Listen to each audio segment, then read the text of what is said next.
తెలంగాణ రాష్ట్రంలో అమలు చేస్తున్న రాజీవ్ యువ వికాసం పథకానికి సంబంధించి కొత్త మార్గదర్శకాలు వెల్లడయ్యాయి. ఈ పథకానికి దరఖాస్తు చేసే అభ్యర్థుల సివిల్ స్కోర్ను ప్రాధాన్యతగా పరిగణించనున్నట్లు ప్రభుత్వం ప్రకటించింది. గతంలో తీసుకున్న లోన్లను సమయానికి తిరిగి చెల్లించకపోయిన వారిపై నెగిటివ్ మార్కు పడే అవకాశం ఉంది. అందువల్ల పథకానికి అర్హత కొరకు మంచి క్రెడిట్ హిస్టరీ ఉండటం చాలా అవసరం.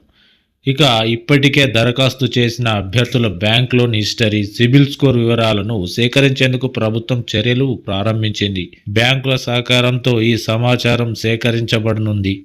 సిబిల్ స్కోరు బలహీనంగా ఉన్న దరఖాస్తుదారుల అప్లికేషన్లు రిజెక్ట్ అయ్యే అవకాశం ఉంది. అంచనా ప్రకారం దాదాపు 40% దరఖాస్తులు రిజెక్ట్ అయ్యే అవకాశం ఉందని అధికారులు తెలిపారు. ఈ పథకానికి రాష్ట్ర వ్యాప్తంగా ఇప్పటి వరకు 16,25,000 మంది యువత దరఖాస్తు చేసుకున్నారు.